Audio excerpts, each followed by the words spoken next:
Assalamualaikum warahmatullahi wabarakatuh. Pemirsa Supritani dimanapun Anda berada, saya doakan semoga Anda semuanya dalam keadaan sehat walafiat. Ini sudah lama sekali tidak mengupload video dikarenakan sesuatu hal. Jadi ini akan mengupload lagi, insya Allah akan konsisten. Di video-video ini saya akan lebih banyak kepada berbagi pengalaman. Kali ini pengalaman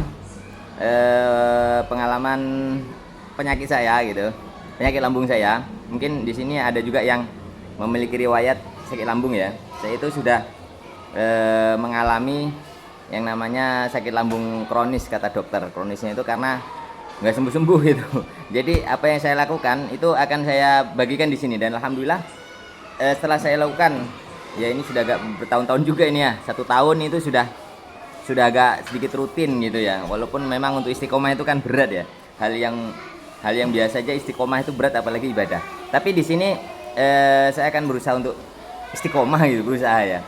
Apa yang saya lakukan ini mudah-mudahan bisa membantu kawan-kawan di sana yang mungkin memiliki masalah yang sama terkait dengan masalah lambung. Kalau yang saya alami itu sudah sampai pada GERD namanya, atau itu yang begah itu loh, kalau suka begah, ada ya sampai anxiety gitu. Anxiety itu kalau sudah kambuh itu kadang rasanya tuh kayak berpikiran apa, sudah mau umurnya sudah dekat gitu ya kan. Mungkin ada yang mengalami seperti itu ya, itu anxiety namanya. Jadi pengaruh dari lambung. Nah, apa yang saya lakukan akan saya berbagi di sini. Baik, pertama saya melakukan menahan makan ya. Menahan makan itu selama usahakan lebih dari 12 jam. Orang puasa gitu. Cuman karena saya itu tergolong orang yang malas berpuasa gitu. Berpuasa ibadah ya, malas ya. Ya, ini jangan ditiru yang itu. Tapi saya melakukan apa yang disarankan oleh Adirai gitu, yaitu intermittent fasting. Kalau untuk hari ini, kemarin saya terakhir makan jam 6 sore, dan ini mulai makan di jam 9.30 ya, saatnya istirahat. 9.20 istirahat ya. Jadi yang saya makan itu sebetulnya nggak mesti sih ya. Kadang kalau ada ya seperti ini. Ini pertama nih saya mau spill ya. Itu labu. Ini ada labu, kemudian ada pisang rebus. Tadi ada pisang juga, ini pisang dari MBG guys. Kemudian ini ada ubi. Ya ini sebenarnya masing-masing itu punya ini ya. Punya kecocokan. Satu lagi ini protein. Protein ini ada ayam, ada tahu. Kalau makan nasi bagaimana? Saya tetap makan nasi. Makan nasi itu siang itu biasanya selalu makan nasi, kemudian sore. Kadang pagi ini juga saya makan nasi. Cuman saya lebih kepada ininya ya, ada menahan semacam puasa gitu. Semacam puasa itu kalau dari jam 6 kemarin, sekarang jam 9.30, berarti 6, 7, 8, 9, berarti ada 15 jam lebih saya tidak makan, tapi minum air putih saja gitu. Kalau pagi tadi sebelum sholat subuh saya bikin kopinya kopi nggak pakai gula. Jadi kok orang asam lambung kok boleh minum kopi? Ya itu katanya, kata kawan saya, katanya nggak apa-apa gitu kalau kopi pahit gitu. Ternyata saya coba memang aman. Jadi sampai saat ini alhamdulillah aman, dan saya memulainya dengan, kalau sarapan pagi ini dengan rebusan. Tapi nggak mesti rebusan sih, ini kebetulan ada rebusan. Tapi saya suka sering pakai rebusan seperti ini. Dan terutama ini kata Zaidul Akbar ya, Dokter Zaidul Akbar, cocok juga kalau yang memiliki riwayat lambung itu, labu ini penting lah. Labunya cuman saya 1 potong aja. Bismillahirrahmanirrahim. Kemudian juga mestinya yang paling cocok lagi itu talas ya. Ini talas tadi nggak ada. Biasanya saya ngerebus sendiri. Kalau tadi ini beli di orang jual pinggir jalan itu, rebusan itu. Kalau ini ayamnya MBG. Biasanya kadang saya bawa telur, karena ini produksi telur di rumah agak menurun, jadi nggak bawa. Jadi kita teman-teman ya, kalau untuk obat-obatan yang itu saya nggak begitu buat. Kadang kunyit itu ya jarang sih, tapi sesekali bikin. Kadang kunyit, jahe, temulawak, pokoknya yang rimpang-rimpang itu kadang bikin. Sesekali bikin. Kadang juga sedia di rumah itu kayak obat-obatan mah itu ada juga, masih stok nih sedia. Tapi alhamdulillah ini udah lama tidak mengonsumsi lagi gitu. Alhamdulillah, dan ketenaga alhamdulillah terasa lebih enak, lebih nyaman. Kemudian berat badan alhamdulillah semakin ideal gitu. Jadi kalau melakukan IF ini tidak terlalu turun, tidak terlalu susah. Maaf. Tidak terlalu turun, tidak terlalu naik gitu ya. Jadi biasanya flat aja. Ya kalau mau menurunkan ya tinggal mengurangi jumlah kalori yang masuk aja. Jadi ada banyak yang menyarankan jangan makan nasi ya. Sebetulnya badan orang ini kita yang bisa merasakan ya. Cocoknya itu apa namanya? Apa yang ke badan kita itu yang cocok itu ya.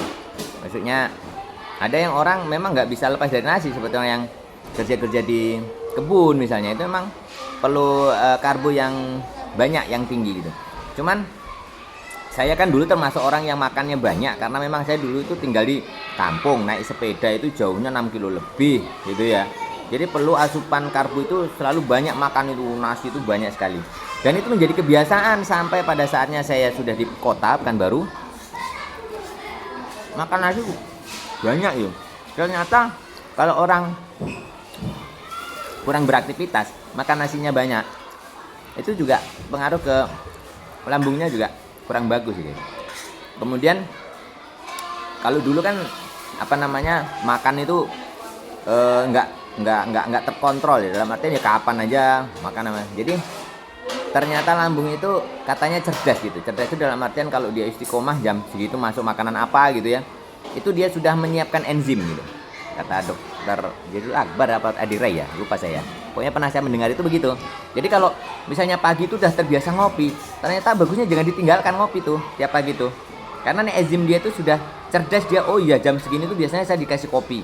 Jadi ketika dia berubah pola itu yang menyebabkan katanya itu enzim dalam perut kita itu apa namanya kacau gitu ya, pusing gitu mungkin ya, kalau kita ibaratkan otak kita pusingnya apa yang mau dikasih sama apa nih perutku ini katanya, mungkin begitu. Jadi mungkin itulah pola makan itu, waktu makan apa yang dimakan juga. Dan saya berusaha mungkin itu menghindari yang namanya tepung. Tapi ya itulah berat ya. Kadang-kadang sekali juga aku pengen juga kalau ada ya, apalagi ada acara-acara gitu kan. Pengen banget, tapi sedikit lah. Jadi segala sesuatu itu kan jangan berlebihan. Tetap makan nasi, tetap makan nasi juga. Karena itu perlu juga kita, tubuh kita ya, apalagi yang dari dulunya kita udah terbiasa makan nasi. Itu menurut saya. Cuman kalau bisa porsinya. Ada kawan saya itu sudah mungkin 5 tahunan lebih itu nggak makan nasi sama sekali. Jadi kalau makan makanan ini lauknya aja yang dimakan. Sehat ya, boleh sehat. Mungkin cocok sama tubuhnya seperti itu. Kalau saya pernah yang kelingan juga sih. Lama kelamaan ya sudah terbiasa karbo seperti nasi itu sedikit. Sebenarnya saya ngoceh-ngoceh ini sebenarnya di kiri kanan saya ini banyak kawan-kawan saya, tapi biarkan saja. Itu omprengan, bunyi-bunyi ompreng itu. Ya itu kawan saya itu. Jadi begitulah guys. Semoga kita diberikan Allah kesehatan, panjang umur, sehat afiat, sehat yang membawa kita kepada manfaat, sehat yang afiat, sehat yang dengan kesehatan itu kita menjadi lebih taat kepada Allah Subhanahu wa taala. Amin ya rabbal alamin. Baik, ini Bu Siti sudah menengok-nengok saya ini apa saya ngonten. Nah, ini beliau-beliau nih. Dari tadi ini apa namanya mendengarkan aja beliau.